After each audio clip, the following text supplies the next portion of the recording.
ವೀಕ್ಷಕರೇ, welcome to Suma ಅಭಿರುಚಿ channel. ಈಗ ವಾಂಗಿಬಾತ್ ಪೌಡರ್ ಮಾಡೋದು ಹೇಗೆ ಅನ್ನೋದನ್ನು ಹೇಳ್ಕೊಡ್ತೀನಿ.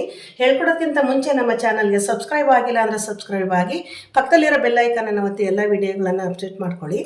ಈಗ ಮೊದಲಿಗೆ ನಾನು ಇಲ್ಲಿ 4 ಸ್ಪೂನಷ್ಟು ಕಡಲೆಬೇಳೆ ತೊಗೊಂಡಿದ್ದೀನಿ, 2 ಸ್ಪೂನಷ್ಟು ಉದ್ದಿನಬೇಳೆ ತೊಗೊಂಡಿದ್ದೀನಿ, ಒಂದು 2 ಸ್ಪೂನಷ್ಟು ಕೊಬ್ಬರಿ ತುರಿದು ತೊಗೊಂಡಿದ್ದೀನಿ, ಒಂದು 3 ಏಲಕ್ಕಿ ತೊಗೊಂಡಿದ್ದೀನಿ, ಹಾಗೆ ಜಾಯಿಕಾಯಿ ಅಥವಾ ಜಾಯಿಪತ್ರೆ ಎರಡನ್ನ ಯಾವುದನ್ನು ನಿಮ್ಮ ಆಪ್ಷನ್ಗೆ ಬಿಟ್ಟಿದ್ದು ಇದನ್ನು ಹಾಕೋಬೋದು. ಒಂದು 3 ಚಕ್ಕೆಯನ್ನು ತೊಗೊಂಡಿದ್ದೀನಿ, ಹಾಗೆ ಇಲ್ಲಿ ಒಂದು 4 ಸ್ಪೂನಷ್ಟು ಧನಿಯಾ ತೊಗೊಂಡಿದ್ದೀನಿ, ಇಲ್ಲಿ ಒಂದು 15 ಲವಂಗ ತೊಗೊಂಡಿದ್ದೀನಿ, 1 ಸ್ಪೂನ್ ಎಣ್ಣೆ, ಬ್ಯಾಡಗಿ ಮೆಣಸಿನ್ಕಾಯಿ ಒಂದು 20 ತೊಗೊಂಡಿದ್ದೀನಿ, ಹಾಗೆ ಗುಂಟೂರು ಮೆಣಸಿನ್ಕಾಯಿ ಒಂದು 8-10 ತೊಗೊಂಡಿದ್ದೀನಿ. ನೋಡಿ, ಒಂದು ಪಾನ್ ಇಟ್ಕೊಂಡಿದ್ದೀನಿ, ಅದಕ್ಕೆ 1 ಸ್ಪೂನ್ ಎಣ್ಣೆ ಹಾಕ್ತಾಯಿದ್ದೀನಿ. ನೋಡಿ, ಲವಂಗ ಹಾಕ್ತಾಯಿದ್ದೀನಿ,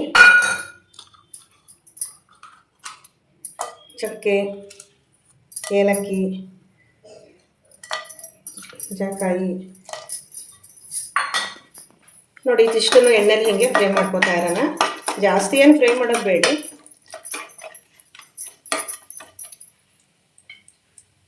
ಸ್ವಲ್ಪ ಕಾವಾಗ್ತಾ ಇದ್ದಂಗೆ ಕಡಲೆಬೇಳೆ ಹಾಕೊಳ್ಳೋಣ.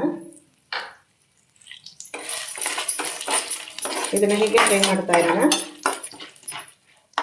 ಕಡಲೆಬೇಳೆ ಸ್ವಲ್ಪ ಫ್ರೈ ಆಗಲಿ, ನಂತರ ಉದ್ದಿನಬೇಳೆ ಹಾಕೋಣ. ಎರಡನ್ನೂ ಜೊತೆಲೇ ಹಾಕಕ್ಕೆ ಹೋಗಬೇಡಿ.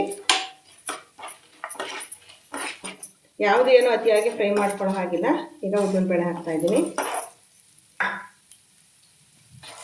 ಕಡೆ ಉದ್ದಿನಬೇಳೆ ಒಂದು ಸ್ವಲ್ಪ ಎಲ್ಲನೂ ಲೋ ಫ್ಲೇಮಲ್ಲೇ ಹುರ್ಕೊಳ್ಳೋಣ.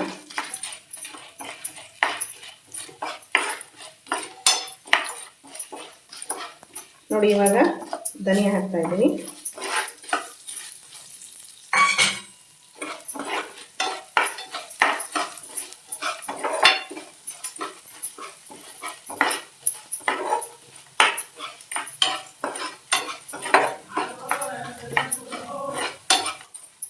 ಸ್ವಲ್ಪ ಘಮ ಬರೋವರೆಗೆ ಹುಡ್ಕೊಳ್ಳಿ. ನೋಡಿ, ಇವಾಗ ಘಮ ಅಂತ ಇದೆ.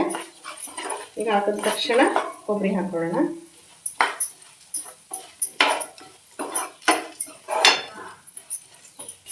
ನೋಡಿ, ಈಗ ಅದಕ್ಕೆ ಮೆಣಸಿನ್ಕಾಯಿ ಹಾಕ್ತಾ ಇದ್ದೀನಿ. ಇದೆಲ್ಲವನ್ನು ಸ್ವಲ್ಪ ಲೋ ಫ್ಲೇಮಲ್ಲೇ ಹುಡ್ಕೊಳ್ಳೋಣ. ಇದನ್ನು ಬಿಸಿಲಲ್ಲಿ ಒಣಗಾಕಿಟ್ಬಿಟ್ರೆ ಎಲ್ಲ ಫ್ರೈ ಆದಮೇಲೆ ಸ್ವಲ್ಪ ಅದು ತುಂಬ ದಿನ ಬಾಳಿಕೆ ಬರುತ್ತೆ. ಇದು ಕೆಡಲ್ಲ. ಈಗ ನಾವು ಇದನ್ನು ಫ್ರೈ ಮಾಡಿಕೊಂಡು ಸ್ವಲ್ಪ ಹಾಗೆ ಆರಿಸ್ಬಿಟ್ಟು ತಕ್ಷಣ ಬೇಕಾದರೆ ಮಾಡ್ಬೋದು. ನೋಡಿ, ಇವಾಗ ಎಲ್ಲ ಫ್ರೈ ಆಗಿದೆ. ಈಗ ನಾನು ಸ್ಟವ್ ಆರಿಸ್ತಾ ಇದ್ದೀನಿ. ಇದೆಲ್ಲ ಸ್ವಲ್ಪ ತಣ್ಣಗೆ ಆರಕ್ಕೆ ಬಿಡೋಣ.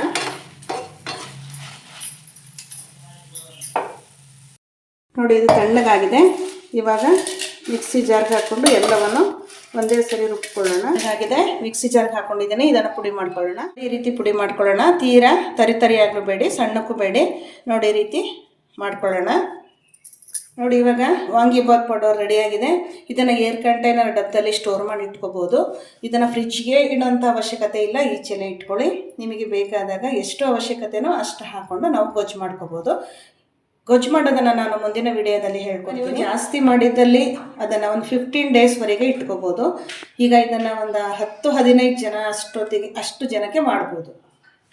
ನೋಡಿ, ಈ ವಿಡಿಯೋ ಇಷ್ಟ ಆಗೋದಲ್ಲಿ ಲೈಕ್ ಮಾಡಿ, ಶೇರ್ ಮಾಡಿ, ಸಬ್ಸ್ಕ್ರೈಬ್ ಆಗಿ. Thank you.